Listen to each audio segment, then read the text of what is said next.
Well, you know, it's road construction, might take them a Got them while. all there. Once you get out of it, lots of things you can't drive through the alley. Call Lamar's City Council regular meeting to order. Would you please join me in pledge allegiance to the flag? I pledge allegiance to the flag of the United States of America and to the republic for which it stands, one nation, under God, indivisible, with liberty and justice for all. Thank you. We have roll call, Bev. Nelson, Knapp, Yep. Rexlinko. Yes. Goodchild. Yes. Wick. Yep. Motion to approve the agenda. Motion. Second. Motion made and second to approve the agenda. All those in favor say aye. Aye. Opposed? Motion carried. Today, before we get into the council meeting, is the 28th of April is Arbor Day. And it has to do with trees primarily. And so today I'd like to present and read a proclamation to our city manager and their employees for what they're doing for us. Scott?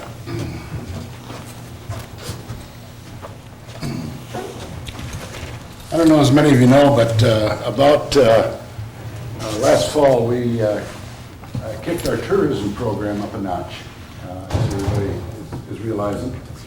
And what this has done is consistently brought in, I think to the tune of about 40, 50 buses since we have come in, and people, we've got us raised where they're here all day. They just don't go through and eat ice cream and then leave. And so anyway, the reason I bring that up is because I'm fairly heavily involved in those, and you cannot believe the compliments that we get from those people on those buses from outside of town. And the reason I say that is because, being very honest with you, trees has a lot to do with it. And so today I'm going to present the proclamation to Scott Langell, our city administrator, and his employees for what they do and how they're taking care of them. 2017 Arbor Day proclamation. Whereas trees are one of the most valuable natural resources that clean our air and water, help to conserve our soil and energy resources, provide critical wildlife habitat, yield bountiful outdoor recreation opportunities, and make our communities a more pleasant place to live and work. Whereas insects, diseases, severe weather, and pollutants have damaged and continue to threaten our trees, creating the need for reforestation and management programs toward ensuring the future of Iowa's trees and forests. And whereas each year during Arbor Day, the people of Lamar's, Iowa pay special attention to the benefits of our trees and dedicate themselves to the planting and management of all Iowa trees and forests. And now therefore, I, Dick Kirkhoff, the mayor of the city of Lamar's, do hereby proclaim April 28, 2017 as Arbor Day in Lamar's, Iowa. And I urge our citizens to participate in tree planting and maintenance programs that will ensure a more beautiful Iowa and to nurture, protect, and wisely use Iowa trees. Dated this day, 18th day of April 2017. Congratulations.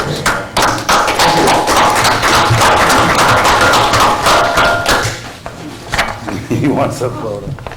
Thanks, guys.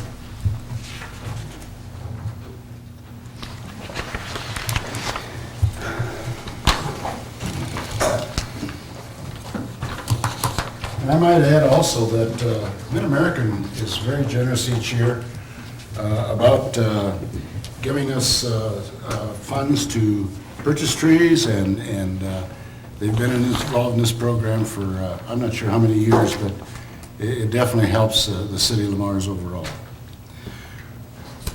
Well, first of all, I'd like to welcome everybody in the chamber, and Thomas with the Lamar's Daily Sentinel, and particularly you people that are watching over television at our council meeting today. First thing is on our general discussion. And ladies and gentlemen, the way we handle our general discussion is we ask you to step up to the podium state your name and address. And our city council is always willing to listen to any concerns or things that you have, but they cannot take appropriate decisions on them today, but they're always willing to listen. So at this time, I'm going to open it up to general discussion, if anybody has anything. Hi, I'm Sally Smith, 227 Fifth Avenue Southeast. Steve kind of knows what's coming here. 2 weeks ago, I was walking my dog and was attacked by a pit bull. 234, I don't know if it's 3rd Street or 2nd Avenue, but anyway, these people have 2 pit bulls. And I find out later that the other pit bull has attacked the neighbor's dog across the street and tore it up too. So I just think, you know, there's a daycare across from there. It's a block from Franklin School. All the other cities around just about have a ordinance against pit bulls. Now, I don't know if we can get one on the books, but I don't think it would hurt. Like I said, these dogs are within a block of Franklin School, and both of them have attacked my dog and the neighbor's dog. So, but not only that, I wanted to bring up dogs running. I hate to say this, but the assistant fire chief, I was attacked on Tuesday, so then I took my little dog a block up by Franklin and was heading towards Central.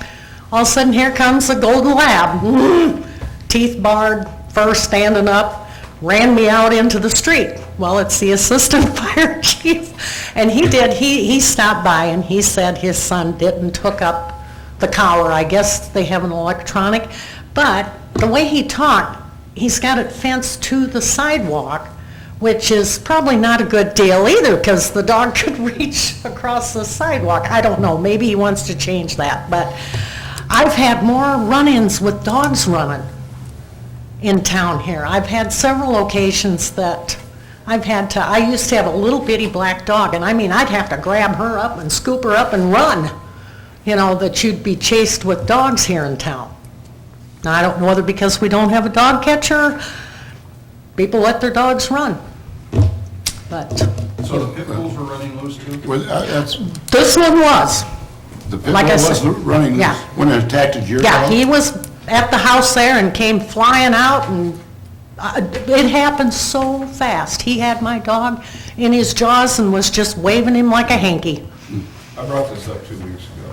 Yeah, I brought this very issue up. that Yeah. I think this city needs to revisit animal control. yeah, something. I know that a friend of mine's son was, I mean, I've got photos of Yeah. his hand last fall getting attacked by a pit bull. Mm-hmm. It's unexcusable, and I side with you totally. Yeah, And like I say, I brought it up 2 weeks ago, and I have no intention of letting it drop. yeah. I'll tell you what, it was scary. As far as segregating a breed, Yeah. I'm not interested in that. Yeah. But because you just said a golden lab. Yeah. Okay, so, Yeah. and it can be a vicious little football. Yeah. That can come out. So Yeah. I'm with you, Sally. Yeah. And I think we do need. Needs as a city, something, to yeah. address But that. I'm just saying, these 2 pit bulls at this house, I wonder if it should be checked into, because like I said, both pit bulls have attacked. And like I said, it's a block within Franklin, so I don't know if something should be done, you know, checked into there. Well, I would think after one attack, there should be some sort Yeah. of. Now, I haven't heard back from the police, because she said, We got an opportunity. well, it was, did they The put it dog- down? No. The dog that attacked your dog, Yeah. they have agreed to rehome the dog outside of our community. Oh, okay, And that involves either putting it up for adoption through an adoption agency or going through an animal oh, shelter. see, I hadn't heard They back. have agreed to do that. Okay, but see, the That other was- pit that was bull, just- Hey Stu, do you know by chance, is that the same dog that I'm talking about? Because it's the exact same area. I don't know. could be, because I have heard from the lady that does the daycare, I don't know what her name is on the corner there, and she has said they've had problems with the other dog before, because the dog that nailed my dog was from Cherokee. They had problems there and brought it here. All right, well, So, That's not yeah, unusual. All right. yeah, so Well, that's, Sally, first of all, we appreciate you yeah, calling this to our attention, you know what I Yeah. mean? And I'd like to ask Greg or Jason, either one, to share with you what our ordinance is Yeah. sitting here today. yeah. And so Greg, would you just share with them what the ordinance is? Because as to how the ordinance reads, that's my Yeah. point. Yeah, we do have a city ordinance pertaining to dogs, not breed-specific. We have nothing on breed-specific dogs.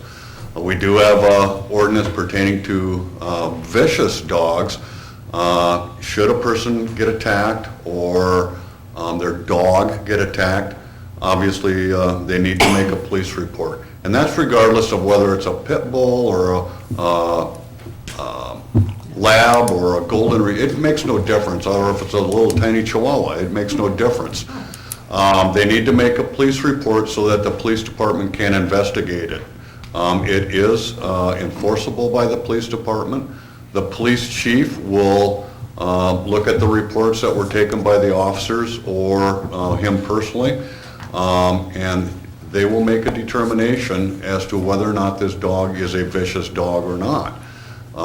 If it is a vicious dog, there's basically two options, and that's to get the dog euthanized or rehomed, as Chief Deckinga had just stated, to get it out of our city limits. We don't want vicious dogs in town. I guess I don't personally feel that there's a need to bring a breed-specific ordinance into play. I know Sioux City does have a breed-specific pertaining to pit bulls.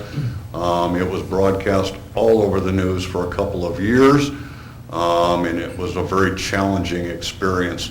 In my experience at the police department for 28 years, we didn't take probably any more complaints pertaining to pit bulls as we did to any other dog. So I'd hate to single out a specific breed. Homeowners or property, or dog owners, even though our ordinance does not specifically say it, that they have to be on a leash, we strongly encourage it, and that they need to be under the control of the property or the dog owner at all times when the dog is outside. Most dogs are either fenced in or on a leash when they're outside a chain of some extent. There are occasions when they're not, and the dog gets running at large, but then that's a dog at large violation. Police department gets a call on it, they do follow up on it immediately. So The only part about this whole thing that I just do not like is, and you're just citing the ordinance, but you said if someone's to get attacked. And I'll tell you what, I think of my daughter, 2 little grandkids walking down the block. I'll tell you what, something's gonna get euthanized if something would happen there. And I think that's letting it go too far. I think we need to, like I said 2 weeks ago, we need to get back into possibly contracting with an individual as an on-call basis. And if that dog's stray, we need to be dealing with it. And we need to be dealing with it now. I understand the police, that's probably not number one priority, and hopefully it wouldn't become the number one priority call of the day. But I think we need to deal with it, because I think it's more and more, and quite frankly, you have people who are irresponsible owners. And it should not jeopardize someone going out and using quiet enjoyment of the sidewalks, of the parks, of the whatever. Clark, you're exactly right. This is more, excuse me, this is more of a dog owner issue than it is a dog issue. Greg just said, people are responsible, the dog owners are responsible. You bet. And that is where we come in, and that we try to hold the dog owner responsible. You bet, you bet. Okay. It was So- here in a matter of minutes. I think it's something we need to visit, Yeah. Sally, so I, you know, Yeah, but I just wanted to bring it to your attention Well, because. and we like I said, appreciate that, It was Sally. a scary, scary Because, ordeal. yeah, well, thanks for your inputs, we appreciate it. Is there anybody else have any discussion or open discussion? Bob? I didn't know if I was on the agenda or... Sure. You I bet. am. He's under consent, but That's fine. He's here to address number 6. under Do you want me consent. to wait? No, no. Okay. You probably got a lot of work to do. As long as Stu doesn't come up and put his arm on my lap. Or Dave. I haven't had that for a while. I just did not remember it.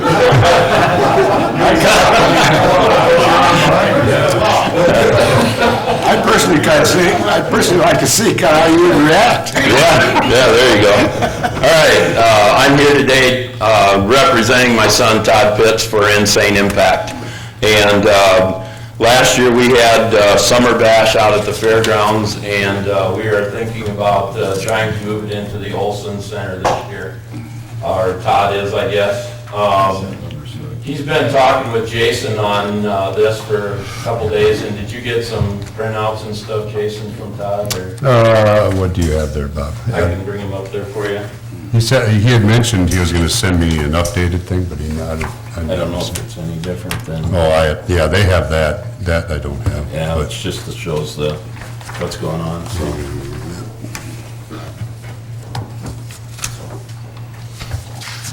Okay, so it'd be on July 7th at the Olson Center. They would block off the streets there, as you can see with the dark black area. That's, you guys have that in front of you? Okay. It would start at 6:30, gates would open at 6:30 with one entrance in the southwest corner, the southwest corner. Todd, where the Olson Center sits, there's a LED screen that'd be 10 by 40 that he would set up on the east side of the Olson Center, right on the street. There would be one on the southwest corner over here, it doesn't show it, that would do, he's gonna have sponsors, and that one would show sponsors for the whole deal. Johnny Holmes Band is who he has contracted for this. They would be under the Olson Center. On the corner, there's, he's gonna have Budweiser bring in their big truck and set it in that corner just to service the bar. The Knights of Columbus, who I represent, would be interested in doing the bar, and it would just be strictly beer. The concert would start at 8 o'clock and be done at 11:30. And we were just, we thought maybe it'd be nice to get it into town, to get more representation in town, and use that Olson Center for what it's really set up for. So, And not be 105 degrees. yeah, like Greg tried the last time. So, yeah, so I guess I would forward any questions that you guys have, or? Last year's event, they did hold, Insane Impact did hold the event last year, but it was at the fairgrounds. And according to Todd, they do have the fairgrounds reserved for this year also, but he wanted to see if there was an opportunity to move it downtown, so. I'm totally in favor of this. I have one question for the powers that be. Stu, maybe you too. What time of night did we get into trouble on noise out at Pease a couple years ago? About 10 o'clock. Is that gonna be an issue, guys, the noise factor? Or are we gonna make an allowance for it and publicly make an allowance for it and just, because it's gonna be a noisier event? Wasn't that more into the, like, in the morning hours, like? No, it was about 11 o'clock. Was it? When, It was later. okay, but do you think this is an issue here, or an allowable issue, should I say? I think that's up to you as the council. There is a section in the ordinance that allows for a variance. That doesn't mean you're not gonna get complaints. Right, no, I get that, but if, at least we prepared for I'm them. talking about early July, Right. 10 o'clock, after 10 o'clock at night, people have their windows open. They wanna have things peaceful, and if it's not, they're going to let somebody know. I'd be in favor of making a special variance for something like this. I think it's a great event, I think it's gonna draw some people. But I think we have to make a note that the police can say this is a one-time deal, it's all loud, it's, I think if you do the right advertising and you let people know, this is what's going on, and this is when it's going to stop. What night is it, Bob? What night? Saturday? Friday night. Or Friday? Friday night. Okay, all right, so. Yeah. I think you hit the key, Stu. 11:30, the band would quit. Yeah, see, I think the problem we ran into Clark with Pease was that was after 11:30 at night, and they were still going at it. Exactly. When the calls started coming in. Okay. Well, that's fine. I Started just- coming in before. Well, I know they were. I got my first one from Mr. Trotsky. I think those two, you pointed out, communication on something like this is very important. Let people know. And let people know ahead of time, Yeah, no, and let them know exactly what date it is and how long it's gonna run. Exactly. So instead of going to bed at 10 o'clock, come down to the Olson Center. Yeah, come on down and join us. Gary Reynolds with the Mars Chamber of Commerce Main Street Manager. I would like to encourage the council to support this action because that's why we're going to redo the Olson Cultural Event Centers to have more dances and more activities and things for our community. And this is, I mean, what this Fitz young man does is outstanding. So I would encourage you to support anything that can go on at Olson Cultural Event Center in good taste. I do think everybody is on board with that. There was an issue about noise brought up a couple of years ago, and like has been said, if we advertise it right, I think absolutely it's a fantastic idea. Good. So. Good. Bob, I got one question. Yeah. As I understand, I think you've been working with Dave as far as Yeah. the Logistics. and, logistics as to Fire, yeah, there would safety. be, in addition to the main entrance there's gonna be 3 other spots that would be exits. Todd will be responsible for doing all the perimeter, fencing and stuff, and he will line up the enforcement as far as, people. He'll check people for age, band them, do all that. We'll have all the help lined up for that. Other than that, I don't know, he says is there 8 spots there on the left-hand side of the Olson Center somewhere? Sounds about I right. ride by it all the time. I never look. There's a permanent bathroom in those spots. Yeah, it's not as. Oh, is it? Okay. Yeah, get some of those. We can get some extra spots. He thought there's good possibility of being maybe 2,000 people. He's responsible for cleanup too then, Bob? Yeah. You mean the Yeah. event is? Yeah. Okay. Yep. All right. Yeah, we did that out at the fairgrounds last year too. We picked it all up. I mean, we could have tons of trash cans around, I'm sure. Yeah. You know, but. We actually took 4-H kids last year and had them come in 2 or 3 different groups. Sure. And they picked up the fairgrounds, and we paid them to do it. So it turned out real nice that way, so. And they got a little boost from it too, so. Todd's idea is that he would like to start working with the city on ice cream days and everything else, if we can get, show people what's going on with these screens and stuff, and then, get involved with the city more too, and see what he can do, so. Sounds good. Bob, are you gonna have the equivalent of bouncers or private security? Yeah, he will take care of security, so he'll have somebody that's there, Okay. all right? Is there an age limit as far as age, older? It's open to the public, anybody can go in, but they will all be ID'd, you can even go there. Yeah. I think that's different because wasn't last year's at the fairgrounds, I think that was age. That was 21 and over, Yeah. yeah, I'm talking about the other end, yeah. 70, 80. Oh, not over. I'm not gonna say it. He's trying to look for support. Oh, thanks a lot. All right, Sounds good. all right, thank you. Okay, is there any other, in the general discussion area that, Dave? Just something that I ran across that I thought was kind of cool. The Municipal Magazine, which is the premier magazine for all America's municipalities. If you guys get this or see this, the April edition that went all over the United States has capitals of the world and the ice cream capital of the world, and they're talking about Lamar's and the 139-page comprehensive plan we've adopted and different events that go on during ice cream days and all the things of how friendly this community is and open to new families and businesses and things like that. So I think the word's getting out there. I mean, if you're making a national publication, the reason I picked it up because it talks about some firefighting stuff in it, but that's me. But I think that's a great deal for our city to make a national Really is. publication that goes to every city in the country. I read the article. Thumbs up, I guess, that would fall under for Rex. That's all right, yeah. Dave, just Thanks. before you get away from there, Yeah. could you tell the council what you've done recently causing smoke in the air?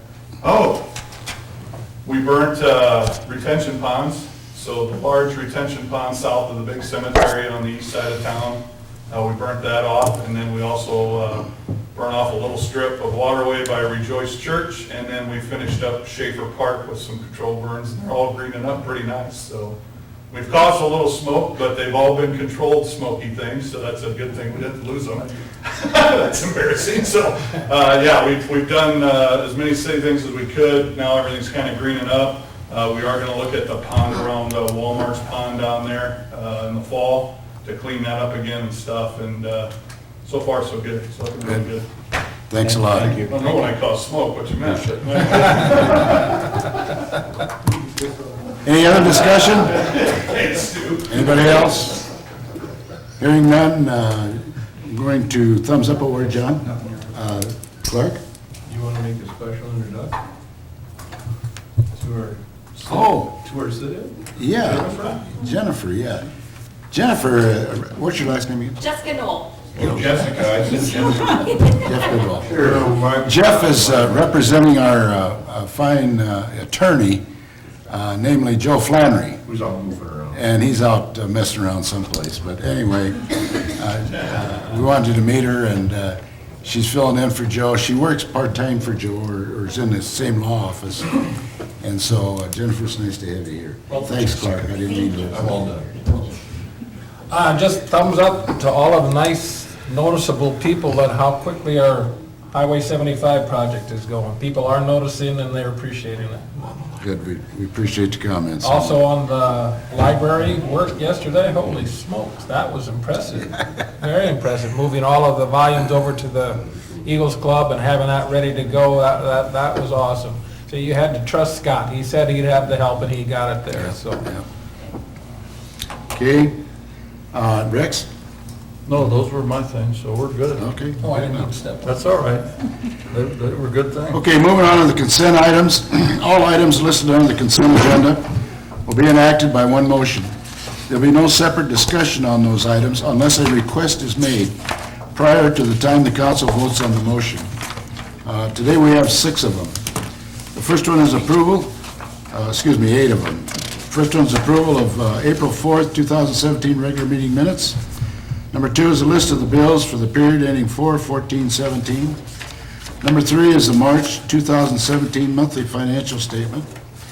And number 4 is surplus property. Number 5 is a request to close the street on ridiculous days. Number 6 is a request to close the streets insane proper, which we just heard. Number 7 is a handicap parking stall request. And number 8 is the urban revitalization tax exemption request.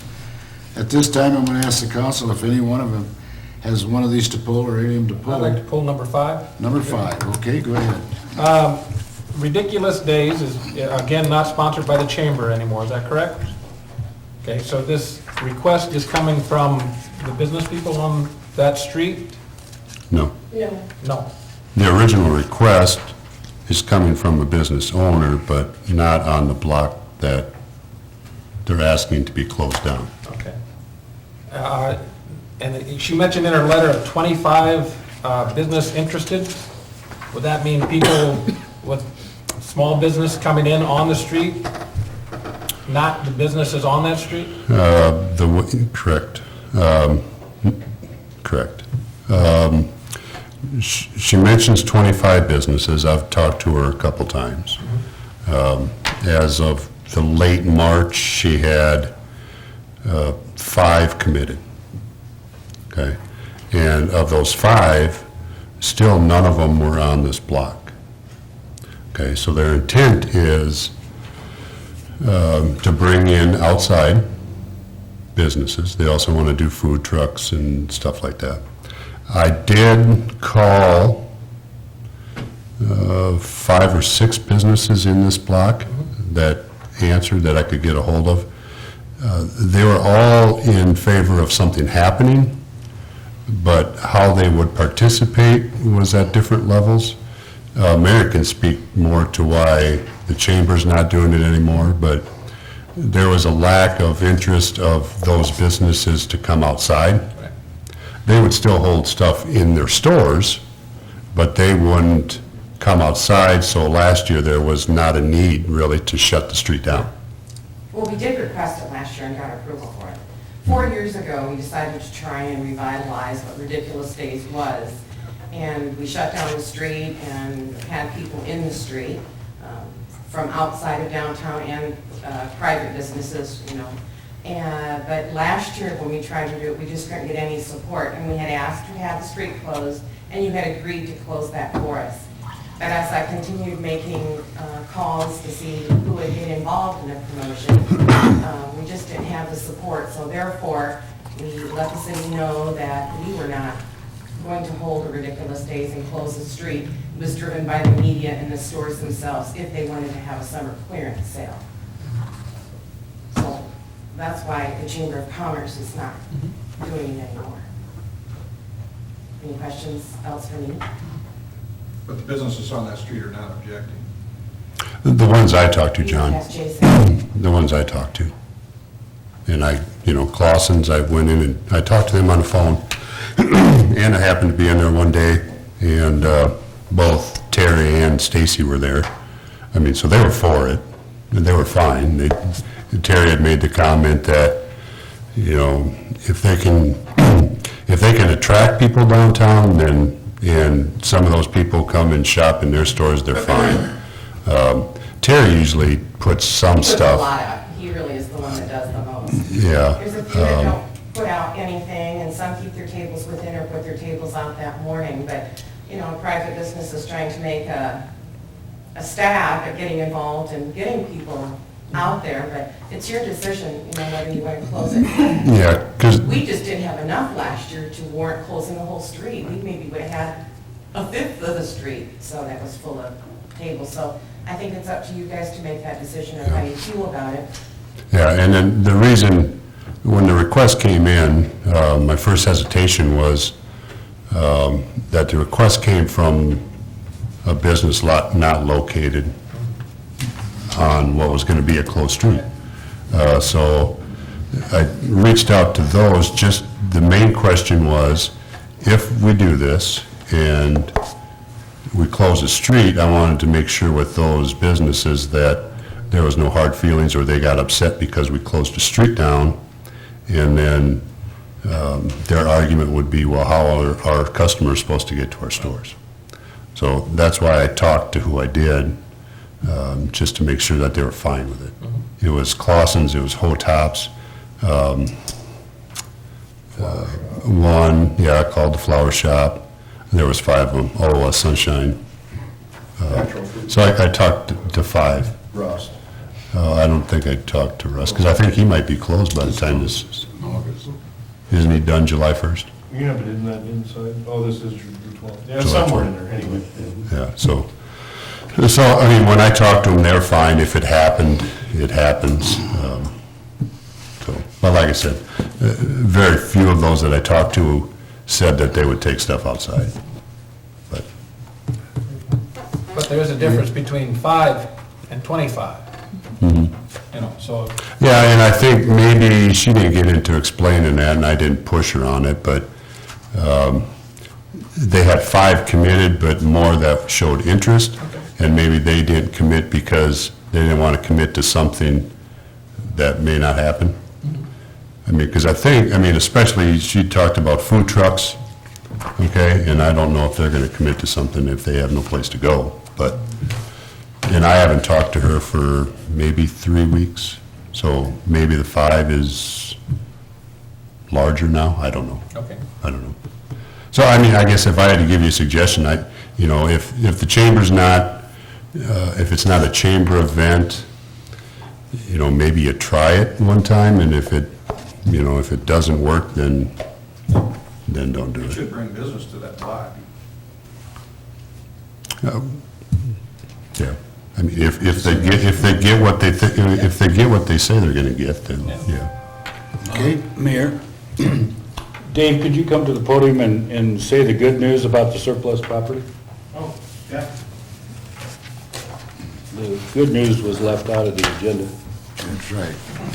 When I spoke to you on that Tuesday night about buying the new fire truck and then talking about trade-in and selling outright, and I asked for your permission to put these on as surplus to try to sell them outright.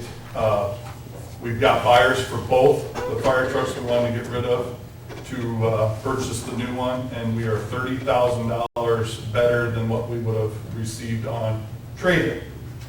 So that's good news, and thank you for allowing us to do that.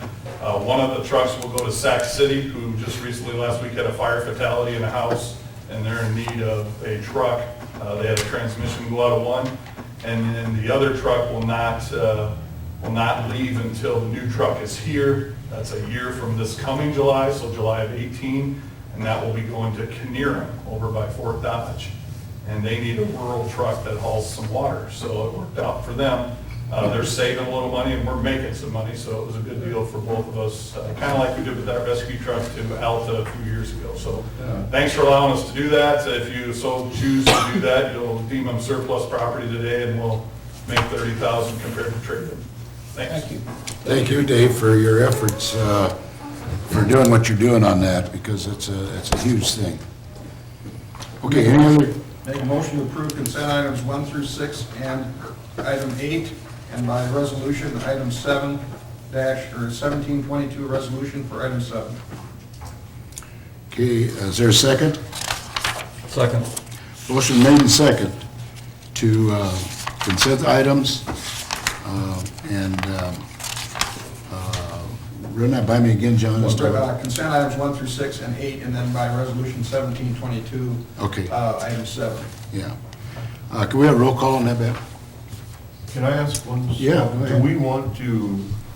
Do we need to, for the insane impact, make that a special motion by itself, just so, or not? Does anybody have any thoughts on that? On which one? On the insane impact, I mean, we're in favor of it, we're all in favor of it, but does that need to be by itself so that any complaining or anything, I think we've discussed it. I mean, if it becomes an issue for next year or whatever, it'll come up again. So- Okay, that's fine. Yeah, and I think since the total council has agreed to it. Sure, yeah, I'm fine with that. Okay. Totally. Okay. Roll call, Bev? Wick? Yes. Goodchild? Yep. Rexwinkle? Yes. Yeah. Yes. Motion carried. Going on to the action items. First one is the Lamar's Public Library renovation, bid package number 1, award of the contract. The council set this as the date to consider the bids received for the library renovation bid package number 1, demolition, concrete, and steel. Bids were received and opened on Monday, April 17th at 10 a.m. and will be available at the meeting. The storage containers arrived on April 3rd. The library closes April 10th through the 30th, and the moving shelves begins April 19th, which they did yesterday, and they're moved. Recommendation will be made at the meeting scheduled as previously stated, and it goes as follows. The plans and set public hearing is March 21st. On the first one, March 21st on the second one, and FAE and contract on the May 2nd. The public hearing is on April 4th, and the first one, April 4th on the second, and May 16th on the third. The bid letting is April 17th, which was yesterday, April 25th on contract number 2, and May 31st on the third one. The awarding of the contract is April 18th, May 2nd, and June 6th. The start of construction is April 28th, and first one, the May 12th on the second one, and June 13th on the order. The end of the construction is set for June 15th, first one, September 15th on the second one, and September 15th on the third. The financial impact of all this is the funding from several sources as follows. Number 1 is private donations, library funds, grant loans, a Red Leg loan, and lost funds. So Scott, I'm going to share it with you and Troy there to share with us where we're at on that. Yeah, before I turn it over to Toy, a few things. The dismantling of the shelves actually starts today. What happened yesterday, which would have been the 17th, is that the 24,000 books that were boxed were moved from the library to Eagles. And also some of the furniture that's going to be used, existing furniture, that's going to be used at the Eagles got moved over to the Eagles. There's still more furniture inside the building, and there's already boxed books that went into storage, which is that 40-foot container to the south of the building. So those just represent a couple of corrections. Also, the starting of construction for contract 1, as the mayor read, is April 28th. We're leaving that alone for the time being, but at the same token, the bidder is aware, which happens to be Ryan Wilchin, is aware that the city has an asbestos issue, and I'll turn it over to Jason to give just a brief update as to where we're at with the asbestos situation. The quantities have been sent to 2 contractors to get prices for the removal. One is coming up Thursday to walk through the building. The second one hasn't given me a date yet, so still waiting on prices for it. What are they finding? The one that did go through, did he? He hasn't been through yet. He's coming this Thursday. Okay. I mean, we have the asbestos inspection report. Okay. I mean, so we know what's in there. Okay. There's quite a bit. But, yeah, quantities have been adjusted because those reports show total square footage or lineal feet of asbestos. But with this renovation, we're not touching all of that, so those quantities have all been reduced. So they both have those numbers also. So the one that's coming Thursday, I'm assuming the second one, are going to want to actually see what's involved. So they'll come and look at it, and then from there, generate a quote, so, It's both inside and out. yeah. And also a little bit of an update, if I could. Under the financial impact where the mayor read the sources, I kind of want to elaborate a little bit on the private donations.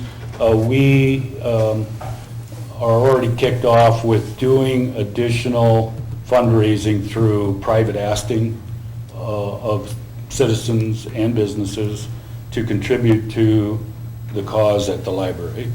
I thought that Cheryl Wells did an absolutely fantastic job when we had the chamber coffee at the upper level of the ice cream parlor.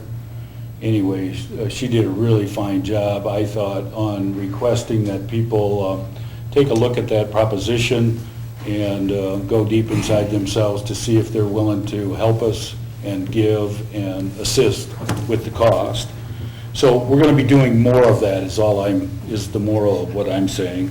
In addition to that, the grant did go to the Lamar's Area Betterment Foundation, and that was not a yes, but it also wasn't a no. It was, they took it under advisement. They looked favorable on the project, but until they have raised sufficient funds above and beyond CBP2, it will just lay in limbo until that point in time.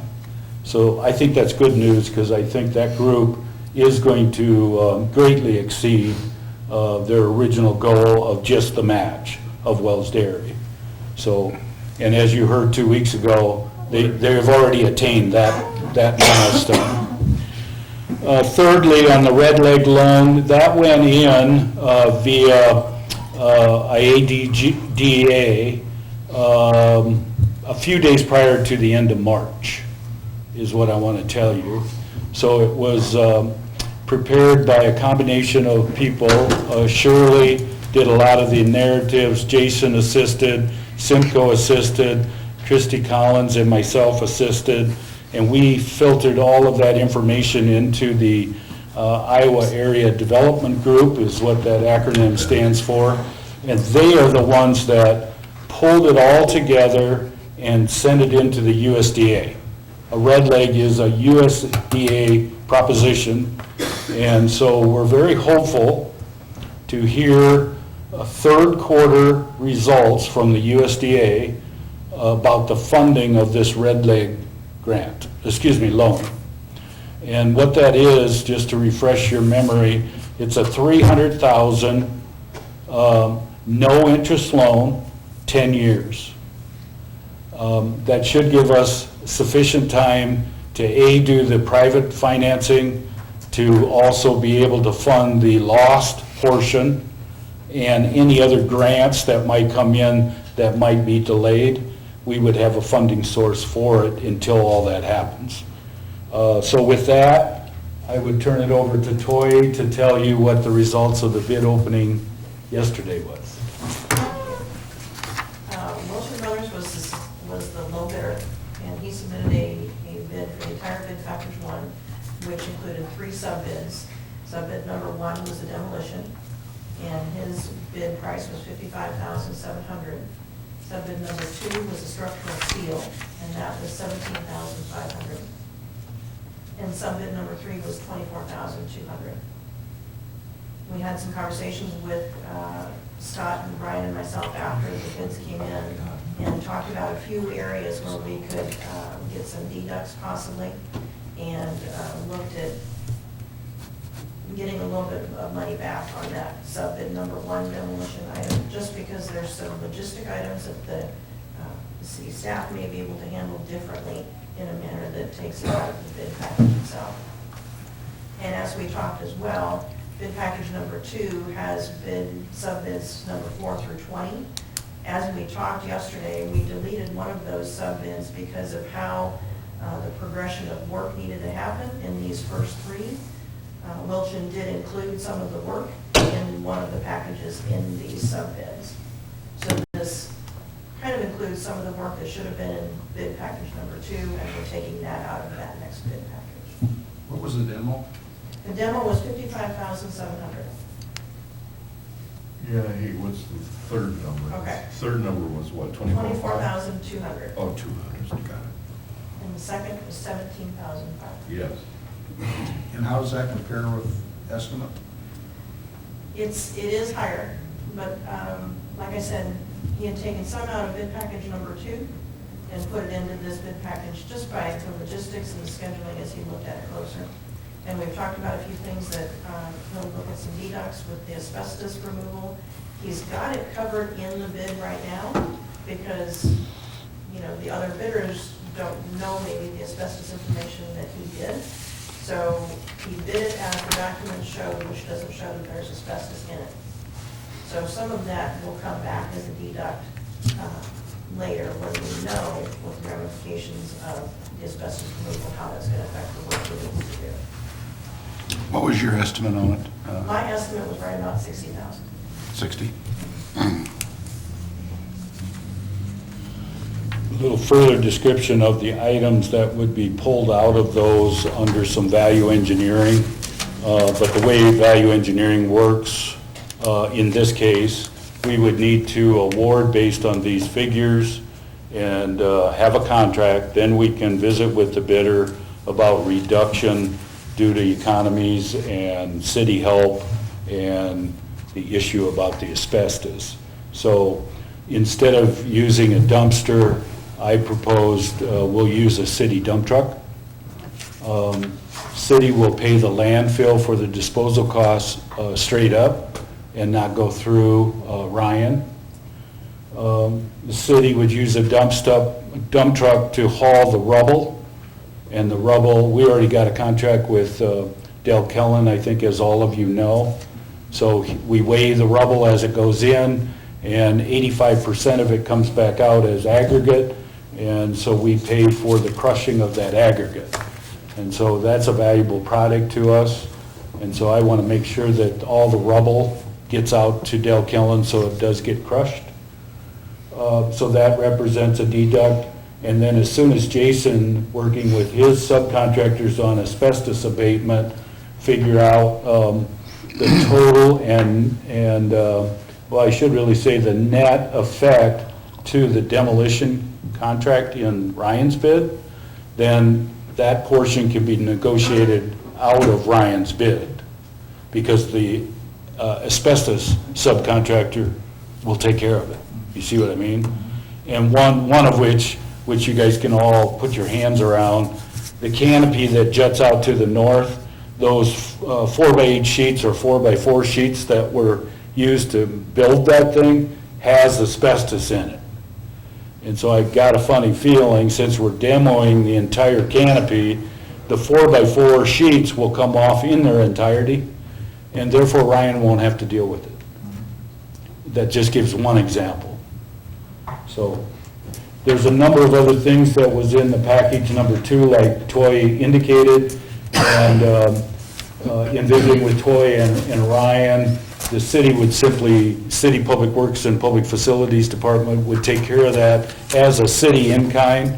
And if you recall, when I summarized the budget back in January, and on the 17th of January, you approved this project to go forward, I had indicated that there was nearly $50,000 that we would look for to do in kind. And so this is just all consistent with what we proposed to you in January.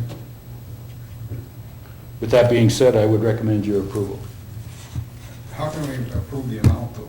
We'll approve it the way it was bid, and then you're going to give us the latitude for Toy and I to negotiate with our one and only bidder, Ryan Wilchin.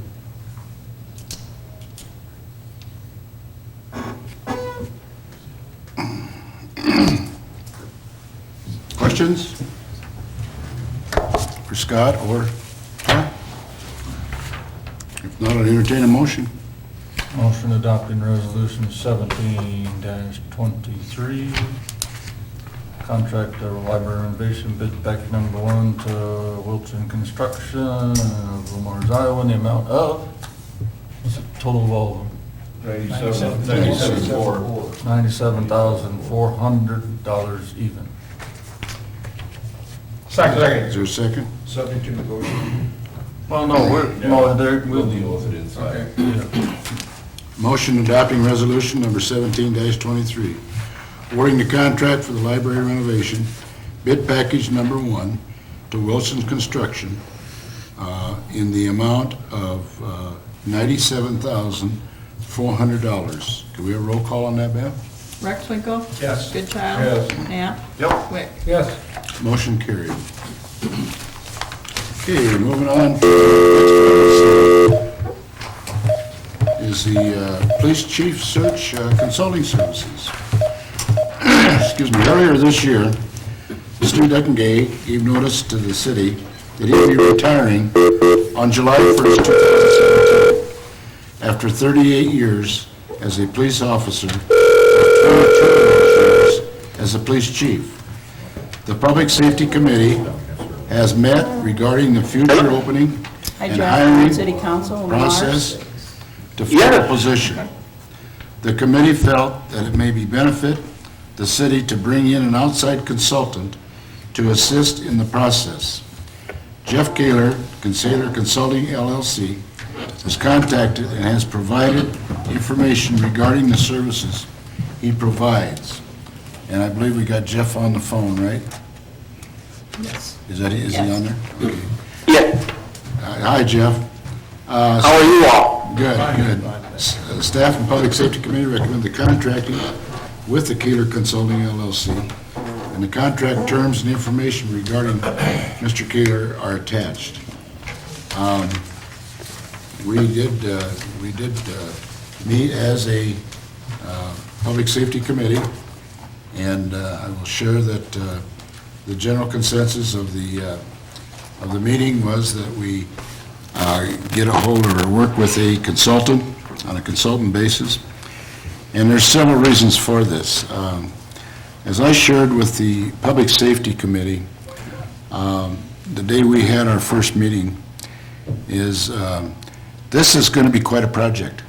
And the reason I say that is because the people or the person that we elect to be the next police chief is going to be representing Lamar's, Iowa for a good many years probably.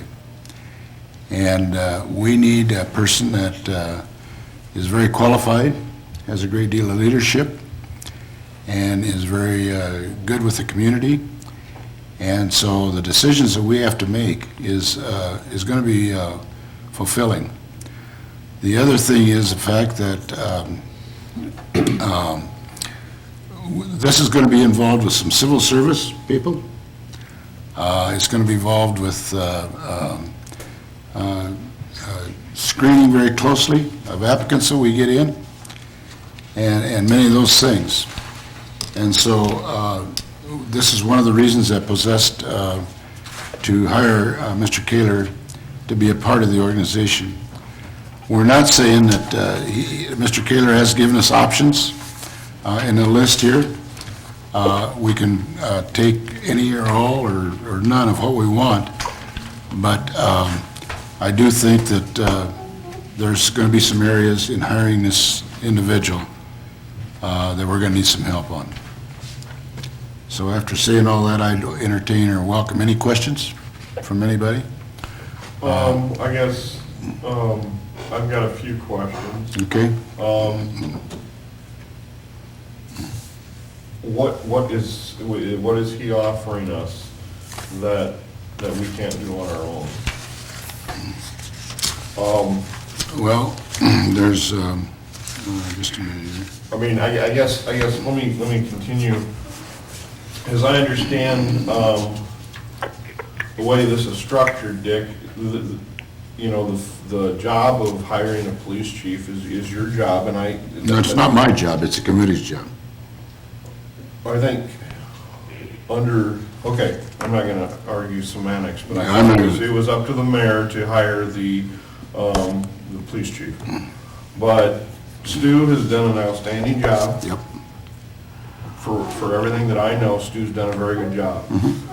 I'm going back several police chiefs, from Casey Stengel to Pete Peterson.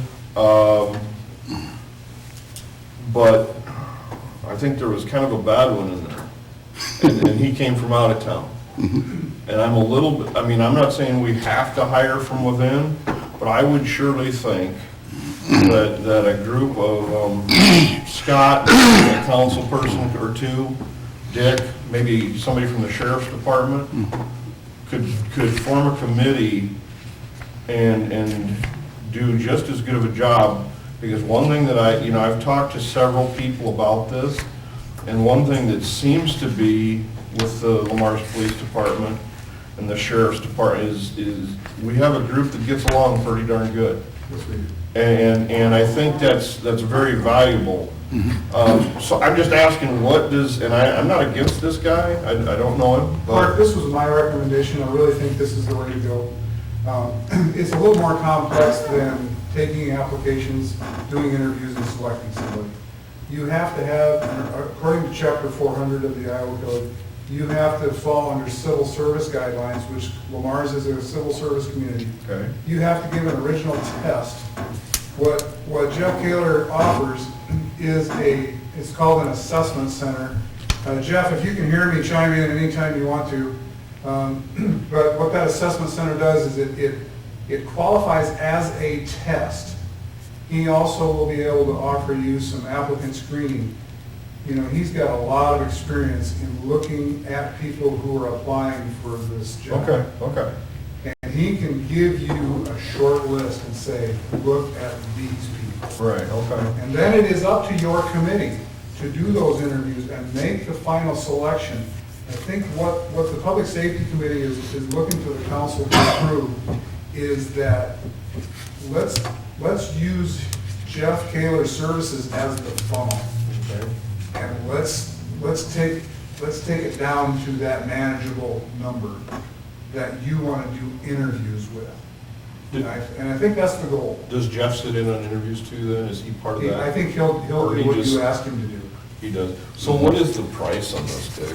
The total package was $4,600 and some odd dollars, but we also had, reasonable enough. well, we also had the opportunity we may not need all $4,600 worth. Clark. Right, right. That's what I like about it. Right. Because there's there's things that we can do in here, you know, that we're knowledgeable of. Sure. And so I think that's one of the reasons that we've got some options that may not. Yeah, Clark, my response to you would be that if you look on the first page of that April 3rd letter from Mr. Kaler, Right here, this one. the second bullet, the 7th, 8th bullet, and the 10th bullet are kind of, in my mind, those that would be fitting, given Stu's comments, okay? So Jeff Kaler, who's listening on the phone, he gave us all of these bullets on page 1, and there's 3 more on the top of page 2, so we can cherry pick that, how much involvement we want the consultant to be in on. Okay. And I would hope that you, the council, would delegate to the Public Safety Committee, and we would then call a meeting of the Public Safety Committee fairly soon, whereby Jeff Kaler would come up and meet with the committee, and the committee roundtable, visiting with Jeff, would decide on which of these bullets, which of these array of services the committee would choose to use him on. And I think with the complications that are coming up, continue to come up with law enforcement, I think outside expertise is key. Yeah, and although I appreciate your trust in myself and select parties that could do this locally, please keep in mind that Stu has been chief for 22 years. And so, I mean, this isn't like we do it every 5 or every, so it's very infrequent here. Absolutely. And we do want to make sure that we abide by the rules in chapter 400 and also abide by the rules of civil service. And I think that's where some expertise from somebody that deals with it daily could really offer us. And I just don't want to eliminate local candidates that would be, you know, and I'm sure he's not going to, that's not the goal here. That's not it. That's No, not I the know objective, that, I Clark. just want to make sure that, you know, we have a well-run machine as I see it. It really, between police, sheriff, fire, EMT, you know, we have a good system. Yeah. And I think the record that we get it once a year from our police, you know, shows that. And I just don't want to see, you know, some gun-ho fireball, you know. but- In our first public safety meeting on this topic, somebody had estimated we could very well get 30 applicants. Yeah. Sure, okay. And Stu mentioned it, and I agree with him. It would sure be nice if somebody that deals with it fairly frequently could shortlist that to maybe 10. Right. And, you know, dumping 2/3 of those that really shouldn't be considered, then the Public Safety Committee locally Get involved. could then shortlist from 10 to maybe interviewing 4 or 5. Sure, okay. So that's fine. Does that answer your question? Yeah, I think pretty much. Okay. I'm fine with that. The other thing along that line, we could get applications from another state, which could involve this program also, as far as Oh, laws. sure, absolutely. There are, Chapter 400 in the Civil Service rules do dictate that the candidates must be at a certain point within Iowa rules just to be considered. And so if somebody does come from another state, if they didn't anticipate that, they're going to make themselves ineligible. I can also, I see Dave standing at the podium here, but I can also assure you that Dave has had a fair amount of experience in this. I know of times he's helped Spencer on a new fire chief.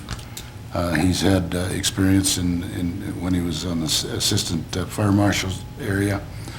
And so it's nice to have somebody like that on there along with Stu.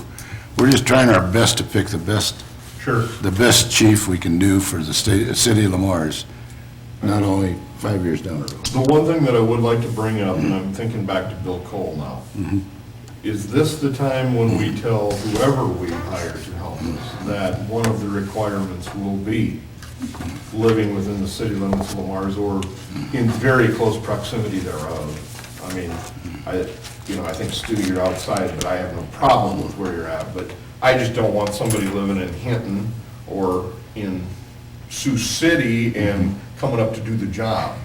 And I think we're legally okay to make that requirement out of the gate. You did that with me. Okay. I had to live in the city limits. Okay, and I think that's pretty important here, because Bill did a fantastic job. This is no shadow on Bill, but. Along with red fire trucks, right? And black and white police cars. See? I just want to make sure everybody's clear on that. You're absolutely on point, especially public safety. So police, fire, and ambulance, it's critical that they can respond in a very timely fashion. Sure. I just, okay, good And enough. I was just gonna throw out, and I'll let Jeff do some speaking to you here, but I work for Mr. Kaler, just so you know, and I know you people don't know him. He does a fabulous job. I would recommend awarding up to that amount. If we need to spend it all, you spend it all, but he will know the criteria, and he knows what they have to have as far as, are they done the MMPI, do they meet chapter 400, and you open it up nationwide. You're gonna have some people in-house that meet that criteria and come to the top. Sure. Which will allow those people to sell themselves because they're local, but it also gives you, when I applied, there was 31 candidates from 15 different states for the fire chief of Lamar's. 31 people from 15in states. You want them, you want to find, and I'm not saying, I want to find a step, boy, you got stuff with me. You want to find the best person for the city, for the citizens. That's been my point all along. And Stu wants that, I want that, the mayor wants that, Scott wants that, I think everybody wants that. So by using Jeff, he'll help you weed down to where, like Scott said, you can pick 5 to bring in and interview, and you guys can all talk to them. And it's a great process he does. And somebody always comes to the top. And you wouldn't think so sometimes looking at it, but there's people that rise to the top through that process. Now, you didn't use that process for me, Clark, so this is what you get. But,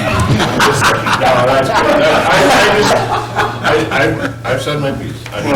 Let me follow up with what Clark said, since I did the same thing. I talked to the 2 gentlemen on both. The one guy didn't want to show up after I talked to him, and the other guy did show up, and I don't know Jeff either, and I apologize for saying that to him without meeting him, but, we don't need him to do this because we got smart enough people here.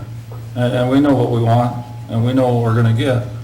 And then I was explained to, that there are some things that, because of the Iowa code and so forth like that, that we have to have somebody make sure the testing is done proper. And all that kind of stuff. And I don't want to spend this much money, but if we can spend half this much money and get some right people and make the process seamless and not get in trouble, I'm willing to do that. It doesn't matter, I don't matter if it's a consultant or an engineer, I pick on all of them. So I just believe that we have enough knowledge here. You don't have to go outside our city to get experts, but that's what we do sometimes. And but I talked to Dick, and he explained a few things to me, and I'm okay with awarding the contract. I just don't want to spend this much if we don't have to. Yeah. Good point. As I said before, too, law enforcement is not getting less complicated, it's getting more complicated. I think that outside expertise is going to be a valuable tool for us. And by all means, I want to share this with you, that I have no idea, sitting here today, whether one's going to, within the department, whether one's going to apply or 5 of them are going to apply, I don't know. Right. Or any of them, yeah. But by doing this, by using this system, and to be honest with you, before we even got it started in this, before the public safety meetings, I checked with Joe, and to be honest with you, when we go out on bids or applications, it's by law we have to go. So that took away the question of, are you going to go outside? Oh, sure. And I just wanted to point this out, that our hands are tied on that, we have to. Oh, right, and I'm not suggesting we don't. No, I know. Okay, good enough. Jeff, would you like to say a few words? Well, sure. First of all, I appreciate you taking the opportunity to talk to me about this. One of the things that Scott and I did as we kind of navigated through this process Obviously, if you guys are like most cities, you want to get the most bang for your buck, and you want to utilize your existing personnel as much as you possibly can. And that's how we came up with this, let's call it a menu of options that you have access to, but really any part of your hiring process, that if you have people in-house or anywhere in the city that can do certain things for you, obviously any time that you have someone doing that, you're not paying me to do it, which is fine.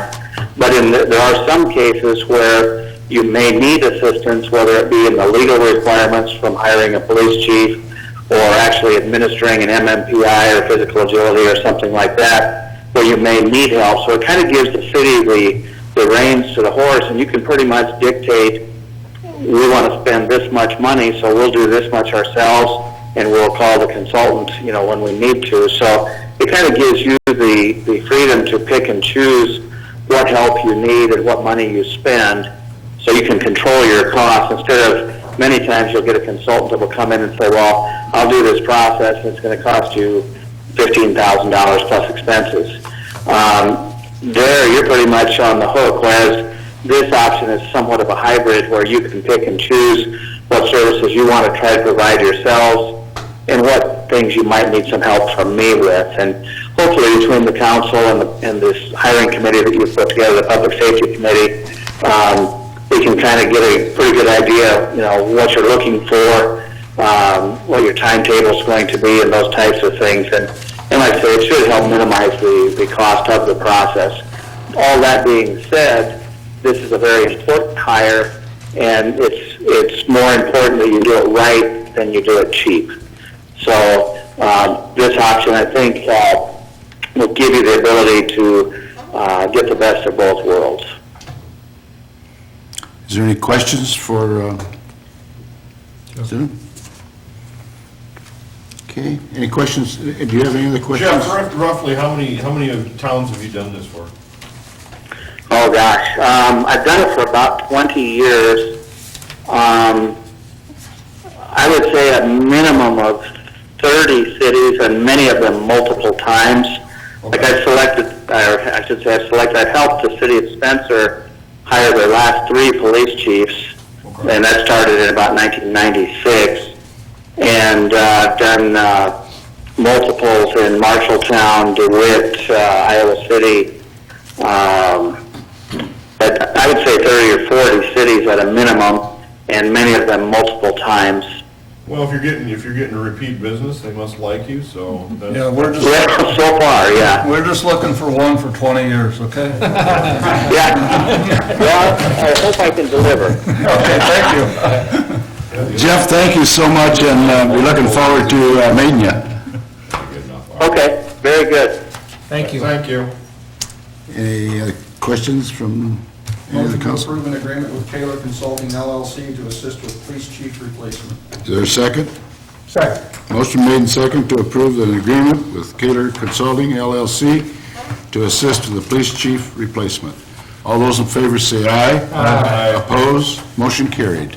Mayor, if I could, since we got 80 or 90% of the Public Safety Committee represented here, could we pick a date and time? My suggestions would either be 3 o'clock on the 20th or 2 o'clock on the 25th. You talking this month or next month? This month. This month, yeah. First one was what? 3 o'clock on the 20th, that's this coming Thursday, at 3 o'clock, or 2 o'clock on the 25th. Stu? 20th works, 25th doesn't work for me, or Stu. 20th works. How about the 20th at 3 o'clock? Steve, pardon? Want him there? Jeff would be there, and Jeff, you're listening, but I've already kind of cleared it with you. Yeah, I should be available that day. I will make arrangements. I'll be there. You'll be there? I just have golf. I was just saying, you need a sub? You need a sub? I don't have golf, I have golf practice. Good clarification.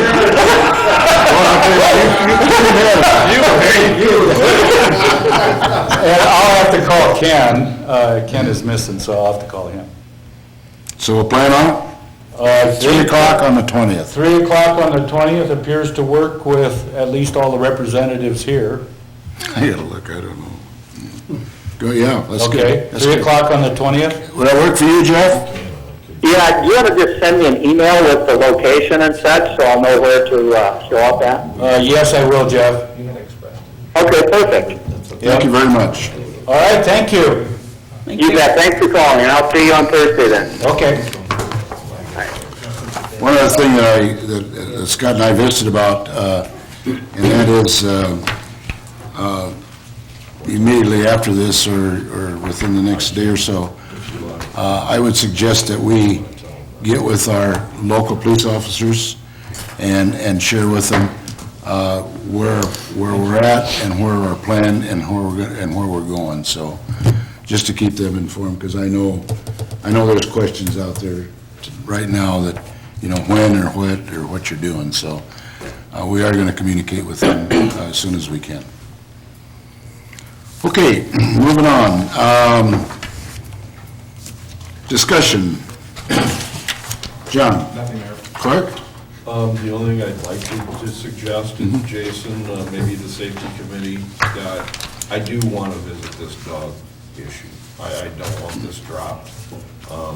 Public safety? Public safety, whatever, we need to, even if it's discussion and really visit this issue. I think it's something that is important, so I don't want that dropped, so.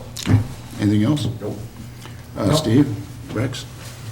Now that we got this fancy street sweeper and it's construction season, we need them going by the municipal park to the concrete, past the fairgrounds, then up by the other concrete place, and over by the green handling operation, because those, it doesn't matter if they come by every day, because there's stuff in those streets every day, sand and stuff. And it's not a huge issue, but especially when the corner down there by the concrete place, you turn right and everybody turns right and everybody catches the sand and stuff like that, that could be a hazard. So I don't think the old street sweeper picks it up, but the new one definitely does, because I can tell when it's out there. But it's just something that I think we should be really careful on, especially where we're going and places. And, it's even on these streets now that are adjacent to the highway project. You can see that they have a lot more, I'll call it junk, for lack of a better word. And since we got this thing, we might as well use it where it's needed, and those are the areas that I've seen that needs it. Okay, thank you. Thank you. Look into it. Any other questions? Scott? We'll start with Earl.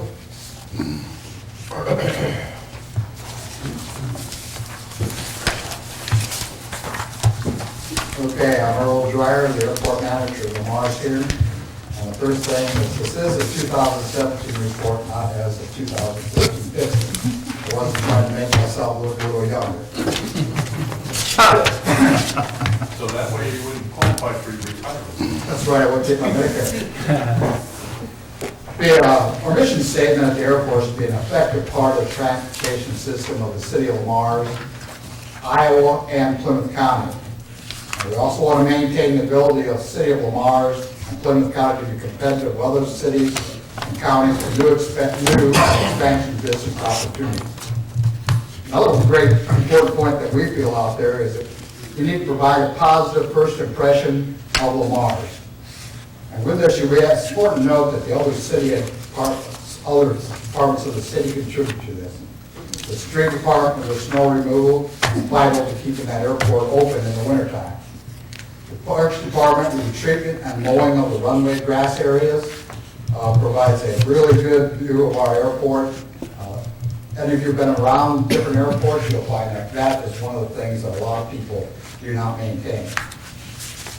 Another thing that people feel that's important that it's not readily apparent is that we have fire and police departments available in short notice out there. Another thing is that a lot of people fly into Lamar's because of the vicinity of the restaurants and motels in that airport area. I also want to put out a great thanks to Total Sales and Service and Jensen's for their ability to rent cars out there. That is a huge factor. When people get to the airport in an airplane, there's no transportation system out here really other than rental cars. And they've been fantastic providing a rental car. When they land, that rental car is right there and they can take off. And they really appreciate this service. Most of the people of Plymouth County have never, I'm talking not to the choir here, I'm trying to talk to these people out there too. Most of the people in Plymouth County have never been to the airport and never intend to use it. But in my mind, I kind of look at it like the hospital. I'm really glad it's there, but I really don't want to use it. But if they need air ambulance, crop dusting, or emergency trip to another locale is available for their use. Lamar is the backbone that provides this service to Plymouth County. The big picture view is what we take. Just because it's not an individual's backyard doesn't mean it's a luxury. It's a necessity to this community and to our county. If we're not moving forward, we're not moving, we're moving backwards. The airport is as necessary as the rail lines, the 4-lane highways, the paved and gravel roads, and the city street system.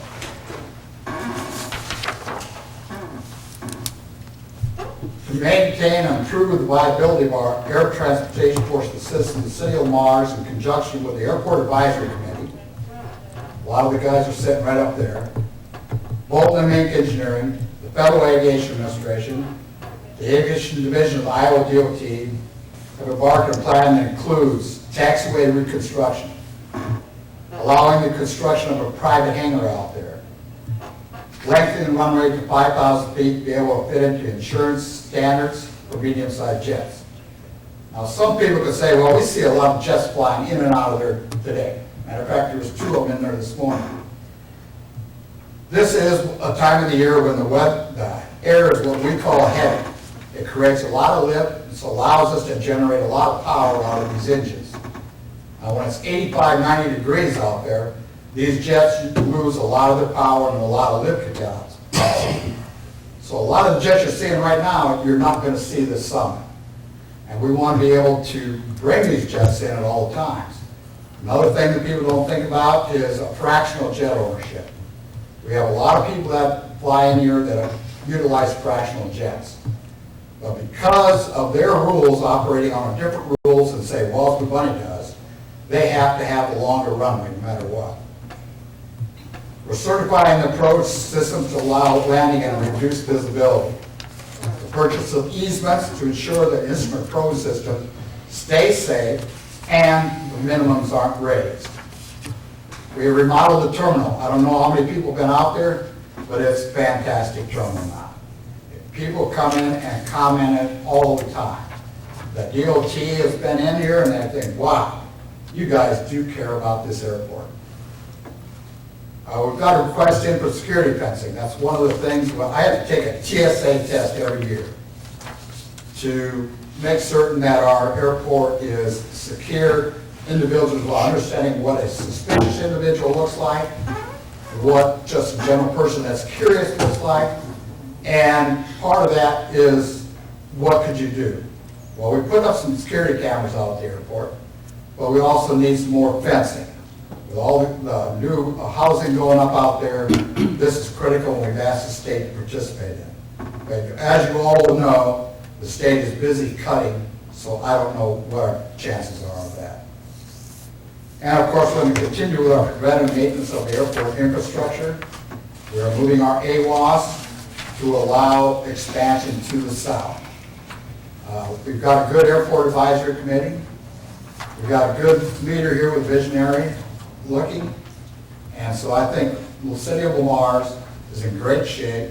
And in comparison to the rest of the county airports, our municipal airports, private airports in the state, we are some of the best. Is there any questions that you have for me? I think earlier what you said is exactly true.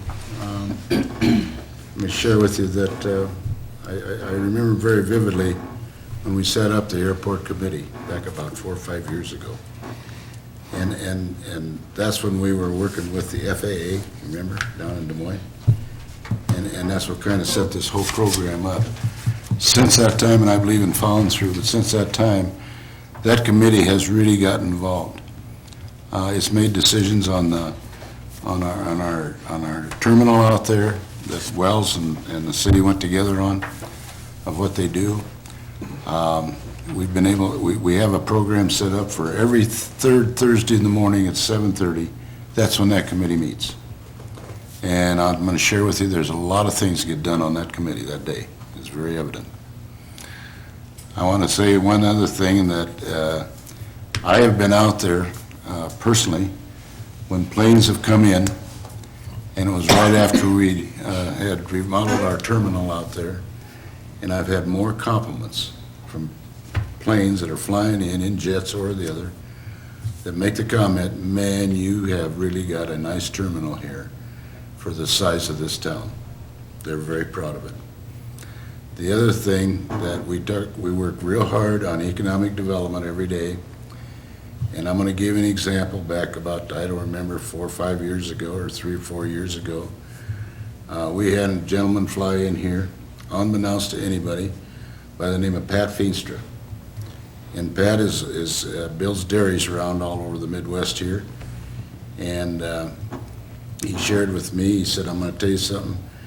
He says, your impression of this town, of people and looks, he said, is the guy out there that really caught my eye was yourself, Earl. As far as service, filling his plane, as far as handling him and working with him. And I know it took us about 4 or 5 months, 6 months to convince Pat to move his operation here to Lamar's, Iowa, but he ended up doing it. And not only did he do that, but he was very instrumental in moving the one that's coming in on the lot right next to him in another industry. And so these are things that we kind of all take for granted, but believe me, they're true. And what you're doing out there is good, because the first impression is very important to this city, and it's very important to those people that are flying in. I just want to address one other thing. There's a lot of misconception about the use of the jets out there. A lot of people think it's just for the recreational use of company owners. But that airplane, when it goes out, when it comes back, it should be trailing a bag of money. Because those are the people that bring jobs back into this town here. And they can and able to utilize that because of the speed of the transportation. I remember cynically one time we flew out to California and we brought in a $14 million contract. Now, we spent $8,000 to get out there. The $14 million came back into this town. So I want the people, the citizens of Lamar to realize these airplanes are used for business purposes. Very seldom are they used for recreational purposes, other than the recreational pilots.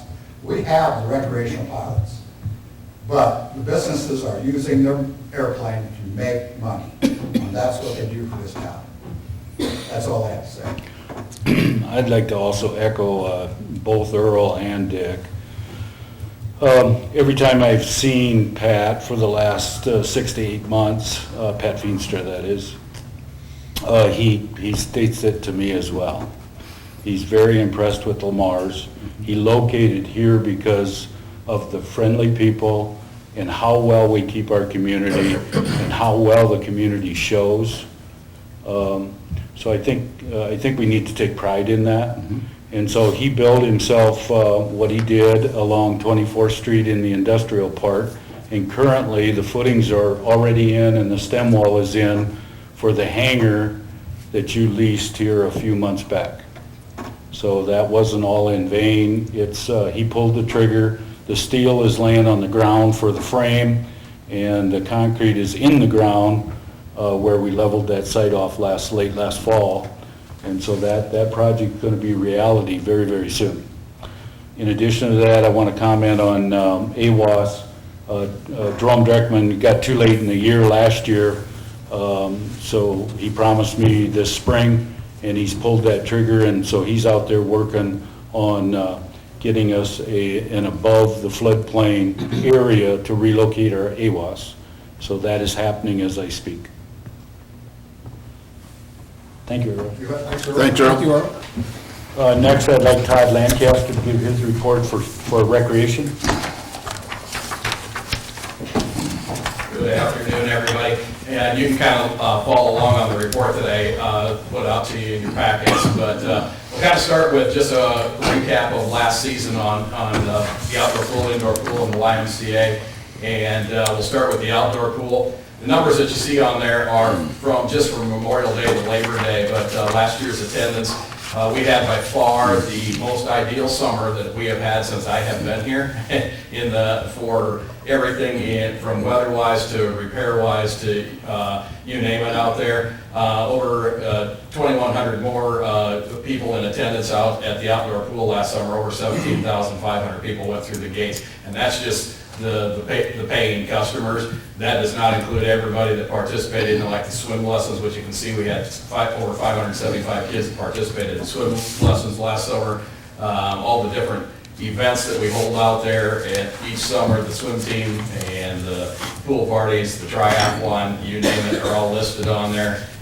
Memberships, the categories you can see going down the left column, and they are the number on the left of the slash is how many units we had. The one behind is how many people are contained with those. So for instance, the season passes, last year we had 78 family passes that encompassed 428 people. So, and you add those with those that buy their membership and combined with the Y membership, and you can see over 200 memberships and almost 900 people there. So that's kind of the logistics of the people. On the back side of that sheet, you'll see just some of the revenue numbers. Once again, like I said, probably the best season out there for weather, maintenance, machinery repairs, equipment purchases. So our revenues were up over $3,500 last year compared to the summer before, and expenses were down over $21,000 down out there. We had some fall projects we did out there from landscaping. We also repainted the pool over the last year. So that's kind of a recap of the outdoor pool. Moving on to the indoor pool, we keep kind of a month-by-month tally of how many people are using the pool, and we call it our dives into the pool. So you can see how many people attended lap swim, how many open swim pool parties, all along each of those. And so for the calendar year, January through December of 2016, there were what we call over 6,300 dives into the pool. And you can see that we also, and as you guys know, we went down to a shorter season, much like an outdoor pool season. We went down to a 25-week season, which starts in late October, goes through mid-April. And so last week was the end of this year's season. We are now closing down, and we are prepping for outdoor pool season already. So on the back side of there too, it just kind of shows you some of the revenues, expenses, things that have happened over the last year. And we did do some major maintenance repair about a year and a half ago to the HVAC system and to the piping and all that, just to make sure everything was up to speed and all in a better working order. And last but not least, we'll jump into the Y. We just kind of listed everything there we're being offered at the Y. Last year we had over 37,500 swipes into the YMCA, which is up over 1,200 compared to the year before.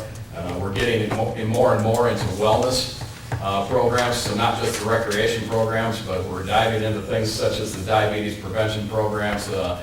We have done some things with the June Island Cancer Center in Sioux City. We're getting into more healthy programs. We're doing partnerships with some corporate businesses where we're providing services to them also to help their employees stay healthy. Down below, you can also kind of see all the memberships into the YMCA. The one at the very bottom, the bottom two that say AH, family and AH, we are now working with Medicaid here in Iowa. So that is the AmeriHealth group, which is one of the three private partners here in Iowa that provide Medicaid. And they then help families and adults or singles, kids purchase memberships.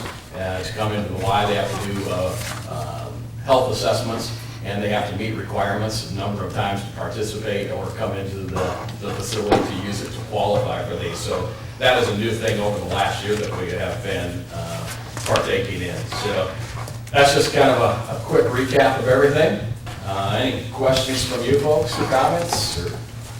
Any questions for Todd? Could you just give a global picture of what you're doing to help us figure out what it means to be part of CVP2? Probably starting with the state lady that did the... Yeah, we are slated to be part of the Community Betterment Project to make renovations to the old Westmark facility up there. So we enlisted the help from our YMCA of the USA. They have some services that can be provided. So we did a facility needs assessment. We did an online survey through the people of Lamar's, and we also held a community leaders forum in the beginning of January, and we took all of these 3 projects and grouped them together to see what is it that people are saying, services that they would like seen provided. And the more times it got mentioned, we have a wordsmith chart that we use up at the Y, and the more times it got mentioned, the bigger the words started appearing. And so non-athletic things, everything from tutoring to healthy programs were some of the items that we were said were needed. We then enlisted the services of GROW. GROW is a partner with YUSA that comes in and does a facility needs assessment. We brought Stephanie in from Boston, and she came in and walked through our facility, and then kind of does and looks at all those assessment surveys, the community leaders forums, and says, hey, here are some things you could maybe change within your facility that would make you better serve people of your community. And so we have sat down with our facility committee at the YMCA, and we have worked with Stephanie and our partner here, who is our consultant with YUSA that's based here in Iowa, to kind of show us what we might be able to reconstruct, revamp in there. Now, we brought Scott in lately because if you've been in our building, we have a lot of concrete walls that we just can't move. And so we're going to start working with Scott and some of the city folks to say, what is it now that we can do to kind of renovate the building to make better use of our space in there.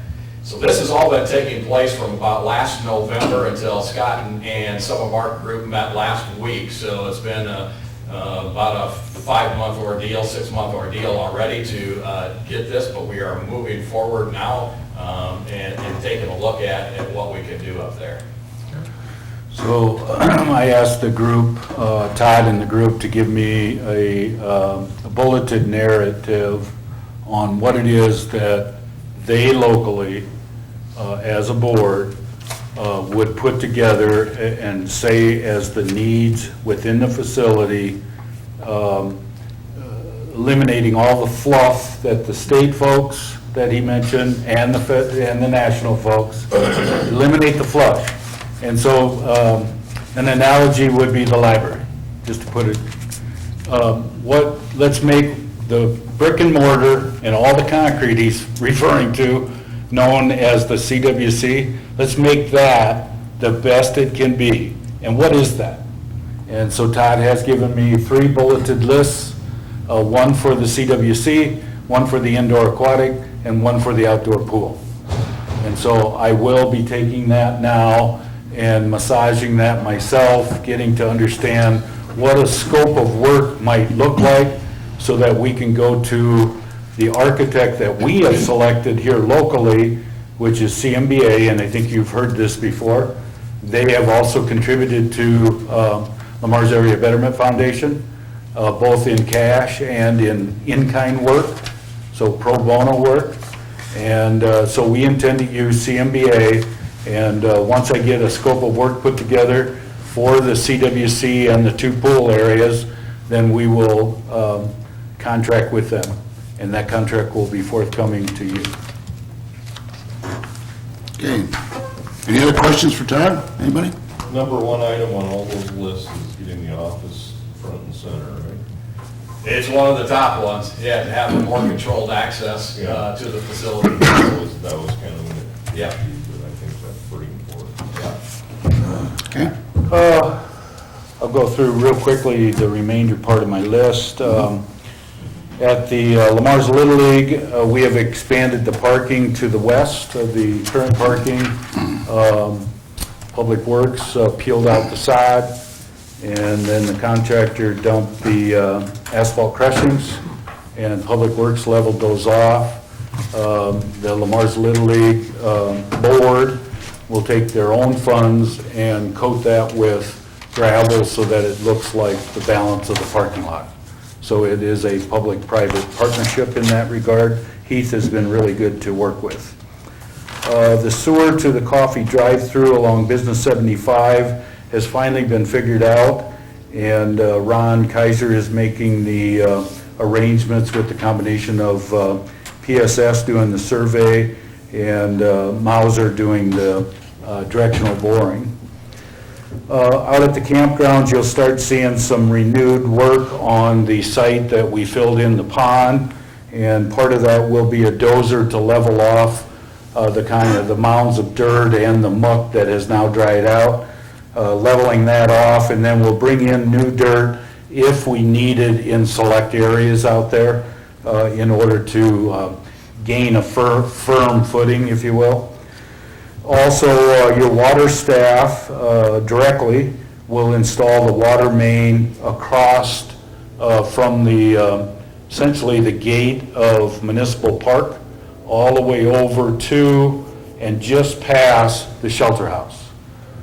Dave Shipper asked if we would extend it a little farther in order to have a more centralized fire hydrant so he could cover not only the shelter house but also the maintenance building at the golf course. So we're going to accommodate, your water staff is going to do that work. The shelter house has come along a long way, and for all intents and purposes, the inside is done, with the exception of two things: hanging the light fixtures and polishing the floor. The floor will remain concrete. You guys all know him, Robin Clemmy is in the business of refurbishing concrete floors, and so he's going to grind it, polish it, put it on a sealer, and put a final top coat of wax. And so it'll look concrete, but it'll all be cleaned up, and there will be some exposed aggregate to it. I'm sure you've been in buildings that have had that. So the floor, the light fixtures, and finally the windows and doors all have been placed on order, and they should start arriving late this month and be installed by Ski-Bout between late this month and mid next month. We have rentals of the facility on the 12th, 13th, 19th, 20th, 21st, and 24th, and we intend to honor those rentals.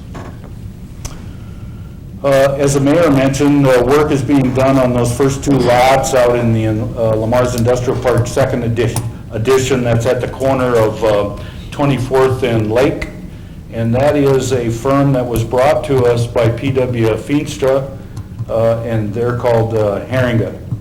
And so Haringa is building a facility, an L-shaped building on his lot, just like Feenstra did. So we've accommodated with dirt, and they've reciprocated with allowing us to take some black dirt, and that black dirt will go to the benefit of the business park on lots 3 and 4. Vanderpool has started on Business 75 north of Highway 3. You probably bumped into them. The boring and casing has been accomplished, and some of the directional boring has been accomplished, and some of the open cutting of the trenches with water main has been accomplished. So I'm pleased with Vanderpool's progress thus far. Business 75 white topping couldn't be going any better than it really is, given the freak. Good point. Hit that wood a little harder. You never know what could happen. They're pouring today. That's slightly north of 12th Street intersection on the northbound lanes today. They're going to pour Thursday of this week, Friday of this week, and Monday of next week. Beyond that, they'll make plans to pour additional. Those pours that I just mentioned should complete phases 2 and 3. Phase 1 is completed as of yesterday. We hope to open up phase 1 Friday at or about 5 o'clock. 4-day dry time, basically? That's a 4-day cure, but we're doing a maturity test on that concrete. And then just to double check, we're gonna do a beam break on Friday afternoon. Are you thick enough to do a beam break? Yep. You're only going, of course, you're. Well, the beam. You're pouring samples, you're not The pouring. beam is in an 8x8. Gotcha. So all is going very well. Harris is doing a fabulous job. So is the contractor Manats, who did the grinding. We won't be grinding phase 4. Phase 4 is from about the middle of Bumgars up to the curve. That won't be done until we essentially get the majority of phases 1, 2, and 3 completed. Any questions on? What's our target end date on that whole thing, and what was that again? Early June. Early June. Next Tuesday is the incentive cutoff for phase 1, and so they will have achieved it on phase 1. We believe that they will achieve it for phases 2 and 3 if the pours that I already mentioned go down the way I've mentioned it. That too will be incentive pay. Don't tell any other city about it. Let's keep that to ourselves. We're gonna keep doing 3,000 as far as I'm concerned. They've been impressive. That's the neatest in 20 years, or 25 years I've been sitting here. That's the most impressive get after it we've ever had. Rex, I think I would agree with you. I mean, And I think and one- I really do think that incentive. I think one of the things that helped was incentive. I mean. Money still motivates If people. it had been if it had been $500 or $1,000, I just don't think that we'd have got the response, but I don't know that, we're not done yet, right? No, But, you're right. but we gotta be really thankful where we are today. I Yep. mean, even, I talked to Kenny and he said the same thing yesterday, he says they're going by my place, they get open by the end of the month, I'll be thankful, and they're gonna beat that.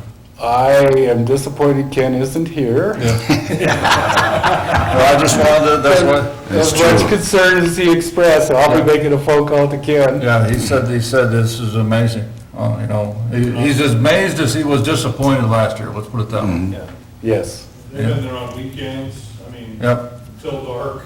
And the driving surface will be great. magical, magical, thank you. The last update is the shower for the campers. Plumbing is going in rough and wise. Electric's going in rough and wise. A roofing crew is there putting a new roof on. Today, they're putting a new roof on the clubhouse, which was the old rental house. They will go from there to the Boy Scouts campsites and the shelter house over there. And new roofs will be put on the 6 small campsites as well as the shelter house. Then they'll jump to O'Toole Park and put new roofing on the restrooms at O'Toole. So a lot is happening between O'Toole and Municipal Park. And the new showers will be for both the new and existing campgrounds. That is correct. We're maintaining the showers in the shelter house for the time being so that Randy can direct campers up there while we're still constructing the new ones. And then if we do renovate the showers up at the shelter house, we'll probably wait until late fall. That'd be a nice inside job. So we are going to keep the showers in the existing, Well, we got to because the showers down below aren't ready yet. but I mean, we will be taking those out once the new showers are complete. Is that correct? That would be the concept. Yes. Okay. But again, we can't take them out at this Right. time. Right. That's all I have. Okay, thanks, Scott. Any other questions for Scott? Yeah, one quick one. Why would you take out the existing ones once the other ones are done?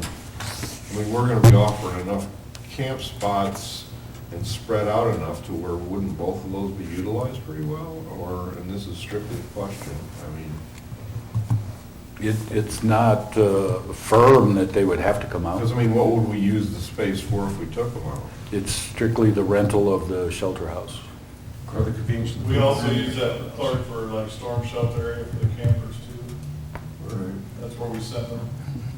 I'm just thinking that if we're adding, how many camping spots? 30. Go to the bathroom, just- And we. 30. Right, and so we start getting filled up out there, two places, honestly, might not be a bad idea to keep them renovated, whatever, just a thought. Yeah, let's leave the verdict unclear on that, because you got plenty of time, the balance of this year, and then let's revisit it before we touch it. Right. And I've had questions, the North RV Park that we've always had, when is that going to be open? Do you know? I think yet this month is Randy was in Ireton. Help me, somebody. May 1st, I thought. Yeah, I thought it was still May. May? It's typically May, but. First Okay. weekend in May possibly is what he said. He goes That's to about church. that's Okay. about what he was here last year. Just an idea. Mhm. I have yet to meet with him, and I do want to do that because of the changes and modifications we're making, Mhm. get him on board. All right. Jason? I have nothing. Nothing? Good. At this time, I'd ask for a, So move. Second. I'd move and second to adjourn. All those in favor say aye. Aye. Opposed? Finance.